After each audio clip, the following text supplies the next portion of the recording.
Is defying the normality a good thing or is it a bad thing? Could it work? Could it succeed? Or could it fail and take down the series? It's a gamble. Don't mind the outfit. I know I look like a wannabe Eminem. Call me Skittles. Alright? I ain't Eminem, I'm Skittles. Shout out to the orange. But we're going to be talking about a book in the Goosebumps series, which I think defies the normality. It doesn't feel like a Goosebumps book. And yet, in my opinion, and some other people's opinions, I feel so, it works. It strangely works. And is it an underrated gem? I don't know if I'd say gem, but it's definitely one that I feel like you guys should read and check out. And first of all, shout out to the name of the book, Deep Trouble. If any of you have a fear of the ocean, this book is going to hit you in different ways. If you have a fear of the water, this is a good one that'll get to you. If you respect nature, if you appreciate the conservation of nature, this might speak to you as well. And if you are a person who just loves the name Deep, you're going to enjoy this because guess what? You got a main character named Billy Deep. He's adventurous, he's cool, probably one of the best Goosebumps protagonists out there. You got his uncle, Dr. Deep, aka what Felicia used to call me when I used to dive in that, you know what I'm saying, hey.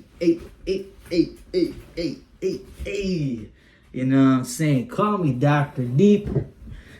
Or, I mean, in this case, when you look at the book, his name is Dr. D. Also what your girl used to call, you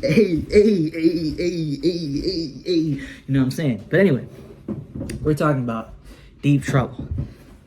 Why should you check out Deep Trouble? Well, this book doesn't feel at all like a Goosebumps book. If you were to tell me that this was a standalone book that had no ties to R.L. Stine, I'd probably believe you. If I didn't see the cover, if I didn't see the title with Goosebumps affiliated to it, I would think this is a different book. But is it refreshing? That's kind of like a bad pun because we're talking about the ocean. Although you shouldn't be drinking ocean water. Ocean water is salty. It can dehydrate you, cause you to hallucinate, all types of stuff. Sounds kind of like a good time. But I'm not condoning that behavior. Anyway, is it refreshing? Yes. If you want to break from the typical Goosebumps formula, you probably want to read Deep Trouble. Because, first of all, the main character, I think, is a great main character. He's adventurous, he's confident, he's a kind of kid that other people would look up to. He enjoys the preservation of nature. He has a good morality to him. He kind of respects, the boundaries of other things that he may not have any ties to. He may not even be able to understand the perspective of. And yet he's able to resonate and, have empathy with and sympathy with. That's important qualities to kind of like a main character, a leader. And I think he does a great job in the story overall, being as that, that kind of hero protagonist.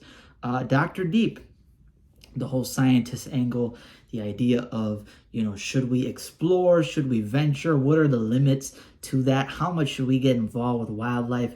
Is it more ethical to conserve it by caging it? Is it more so, ethical to free it? These are important topics. And, some people may think of that as like woke, that term gets thrown around a lot. The idea of woke and social issues. But the book's not egregious. The book doesn't do it in a very, in-your-face way. It's sort of woven in the story pretty well. And I am a personal fan of nature. I'm a big nature lover. And I kind of deal with that problem. Where as a kid, I used to love going to the zoo. Now as an adult, I kind of don't like going to the zoo, just for those reasons. You become more socially conscious. And I think that those are good themes.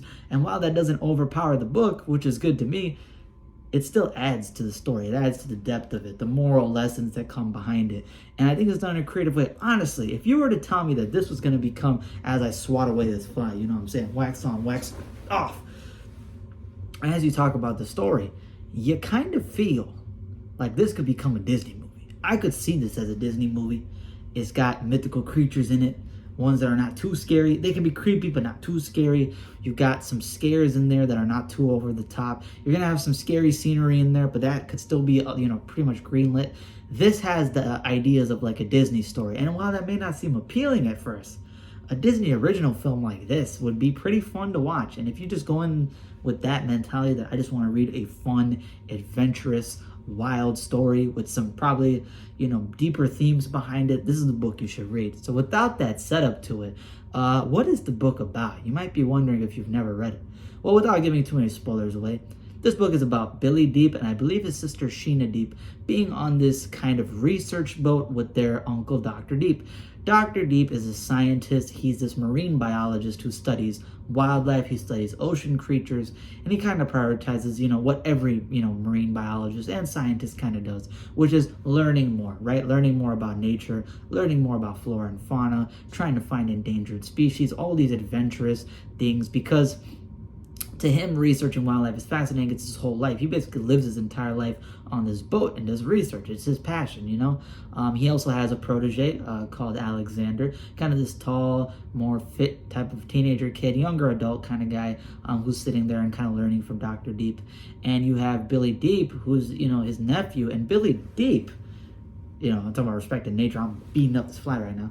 Apologies for that. But Billy Deep is essentially this character who kind of takes the glorified aspects of being a scientist and explorer and kind of focuses on that because he's a younger kid, right? He's a middle-aged kid, middle school kid. That's what he's going to rely on. He wants to be this adventurous, famous explorer, this guy who found this unknown creature, gets to name it after himself, gets the fame, gets the glory, gets to be this great explorer. And I resonate with that because I was a big wildlife, fan myself. I used to study a lot about wildlife. I was a huge fan of wildlife. I used to watch guys like, Steve Irwin on The Crocodile Hunter. I used to watch Jeff Corwin. I used to watch, Brady Burr and that one guy. What is the one guy? Dave something. I don't know. Oh, Dave Salmoni is one guy. Dave Salmoni I watched. You also had this other guy who was called a Wild Recon. He was on that show, Wild Recon. Pretty wild guy. And you also had my personal favorite, which was Austin Stevens. He was a herpetologist, a guy who studied snakes, and he made these kind of Indiana Jones adventurous, very well shot, stylish documentaries about him finding these creatures and, taking photography of them, teaching you facts about them. I loved it. So when I see Billy Deep trying to be this explorer, this guy who finds these new creatures and gets the fame and glory of it, that's something that I resonated with when I was still a kid. And part of me still wants to be like that now, even though it's over glorified, I feel like that's a pretty dope thing to be a part of. So Billy Deep is a cool character. He's a cool guy. He's got a good moral compass to him. He's got a good head on his shoulders. And he's really adventurous and fun. Sheena's annoying. I'm not gonna lie, man. Sheena's kind of annoying. Sheena's kind of like that Debbie Downer younger sister, right? I think she's his younger sister. She's not as charismatic. She's kind of just like Billy Deep's opposing force. You can say she kind of keeps him on track and grounded, but she kind of does it in an annoying way. Just kind of pisses him off and just sort of is not all that involved. So you have this wide variety of characters, right? And the main story behind this is that as they're on this yacht trip, it's like a yacht research yacht with their uncle, and they're out there, kind of exploring wildlife, enjoying this reef. They're swimming around in a reef, doing all this stuff. Billy Deep has a terrifying encounter. He has a terrifying encounter out in the ocean by this reef, and he gets spooked by it. He tries convincing people. They don't believe him. You gotta believe me. They don't believe him. But it piques his interest. He's like, what could be out there in the deep, dark depths? And these are thoughts that everybody has. At least I would suspect. I have these thoughts. He's like, what could be in the deep, dark depths of the ocean? We've not explored 95% or more of the oceans. What could be down there? We have no idea what could be there, No idea. We know more about the moon than we do our own oceans. That's terrifying. And he starts wondering, what could be down in the depths? I had this huge scare. Nobody believes me. We may not be safe out here or as safe as, we think we are. And then it kind of gets skimmed over. He has another close encounter with a creature later on in the book. But before that, he basically sees his uncle, Dr. Deep, out there talking to these people who work at the Marina Zoo, right? The zoo that keeps ocean wildlife in there. And they're talking about this conversation. And the conversation is about this urban legend of this mythical creature that's been spotted out in these waters. And apparently there happens to be a detailed encounter by a fisherman. And when they, pile together all these stories and they hear this detailed encounter, they basically realize, all right, maybe there might be something out there. There could very well be something out there that we've been looking into and researching. This mythical creature that's of urban legends, it could actually be real, right? It could actually be out there. And they tell Dr. Deep, if you're able to catch a live specimen, we want to bring it and keep it at the Marina Zoo where it can be safe and kept away from, the dangers of out here, because out here, if it's the last of its species, it could potentially be killed by predators, right? Sharks and such. It could potentially be captured by a fisherman, killed accidentally, purposefully, made into food, stuff like that. They cannot guarantee its protection and survival and, guaranteed a good lifestyle unless they take it to the zoo. And they're willing to offer $1 million for it. So, Dr. Deep, who has been, dealing with some financial problems, maintaining this whole research plan and, research boat and all these studies he's conducted, he needs money for it. He's running out of money. He doesn't know if he's going to be granted another approval, especially if, none of his research has turned out anything. And now you have this, big discovery that could potentially make him famous, and on top of that, he's guaranteed a $1 million prize from it, which could sustain his research, and on top of that, be an investment to bring in more money because he's going to be famous. And Billy Deep overhears this and he sees this opportunity as fantastic. He's like, yo, we have the opportunity to become successful. It's like that meme of Bugs Bunny where, you're like, hey, this is my cake. And it's like Soviet Russia. It's our cake. That's what Billy Deep is like. He's like, this is our chance.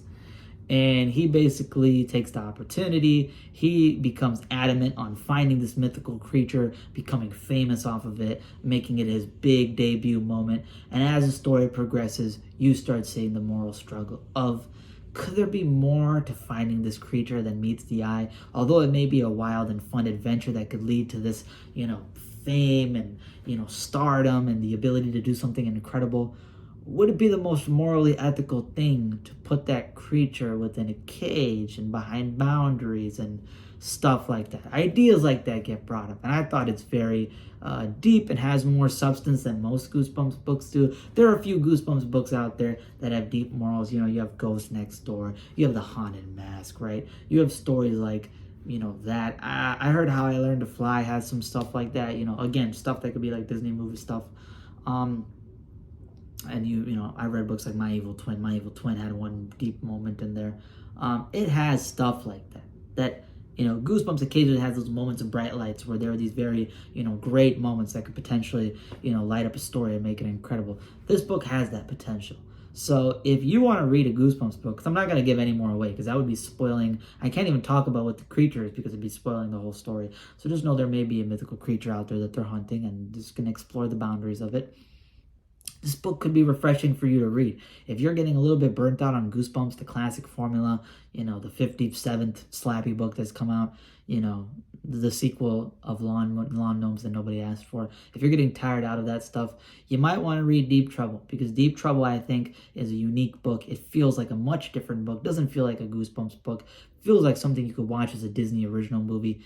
It has themes in there. It has a few scary moments if you have like thalassophobia, scared of the ocean. It has some deeper messagery. It has a good adventure aspect to it. It has a solid main protagonist that probably is one of the best Goosebumps characters out there, at least in the top 10 in my opinion.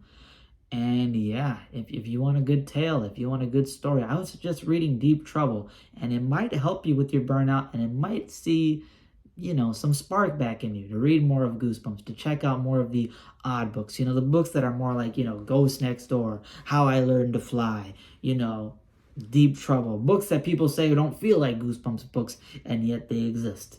And that kind of what makes them interesting, Is that the key formula to making a good Goosebumps book? I don't think so. I don't think necessarily saying, oh, a book that's not like Goosebumps is the best Goosebumps book. That's not what I'm saying, right? The new Goosebumps show doesn't feel like anything like Goosebumps. And it's terrible. It's an awful show. Right? Not good. Doodoo Garbaggio. But it can be a nice turn. If you do it in the right way, it can be new avenues in order to refresh people. And again, if Stein does these as like once in a while things, it can spark back interest in fans. It can show his versatility as a writer, whether it be Ghost Friend or not, we don't know. But it shows his versatility as a writer. And I think it would be overall a good direction for you to check it out. Maybe as a little bit of a break. Maybe you want something that feels more different. Maybe you want something that, includes the stuff that I brought up that are the positives about the book. And maybe you're interested by the plot. So check out Deep Trouble. I think it's a refreshing read you should check out. What would I give it as a score? Honestly, I'd probably give it like 7.3 out of the 10. That may not seem high. 7.3 out of 10 is not that high. But 7.3 to 7.4 out of 10, which is kind of what I'd give this book. It's good. Don't think that just because I get anything higher than a 7 means I liked it. means I'd read it. I liked it and I enjoyed it. Anything that gets a 7 means that I liked it to a certain degree. It doesn't have to be the biggest degree, but anything above 7 means it's a good book. You should check it out. And if it gets a 7.3, 7.4, that means this was a good book. This was a good one you should check out, and I recommend it to you. Is it going to be the most revolutionary thing? That completely depends on you and what you're looking for. It wasn't to me, but I definitely thought it was a nice step away from the classic formula. And if that's what you can take away with it, that's great. If you decide to love this book, shout out to you, because you probably found something that probably would change your perspective on how you think about the series. So that's all I have today. What do I know? I'm just a guy who rants and rambles and talks. But maybe you got something out of it. Maybe you would listen to my suggestion. And of course, read it for yourself and see how you feel, because you reading it first is how you formulate your opinion without listening to anybody else. You see how you feel about it, and then let me know down in the comments. Have you read Deep Trouble? Let me know how you feel about it down below. Have you not read it? Are you interested in reading it? And also, did you agree with my points? Did you disagree with my points? Not talking about, the girls call me Dr. Deep and Dr. D, because you can't argue with that, baby. You know what I'm saying? And yeah, that's all I have for the end of this video. I'm just going to wrap it off with this. You know what I mean? I forgot to equip this in my review, but I gotta loosen it, bro. I gotta loosen it, dog. It's too tight, man. It's too tight. How do I loosen this thing? Oh, here we go. I think I broke it.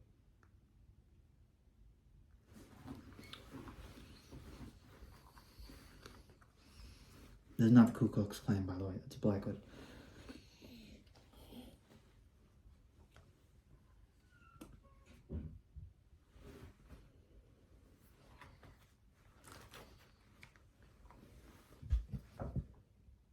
Hit that subscribe button. Hit that like button. Comment down below. Share this video. Maybe not this specific part, because it's not a good look. But you can share the rest of this video up until this point. And yeah, let me know your opinions down below. That's all I have for today. Stay tuned for more content to come. Finals are over. Yippee. And that means more content to come for you. And that's all I have for today. Deuces.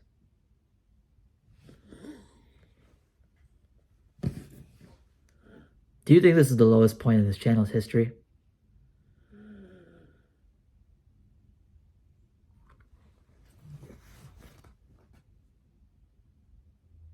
Yeah. Yeah, it definitely is.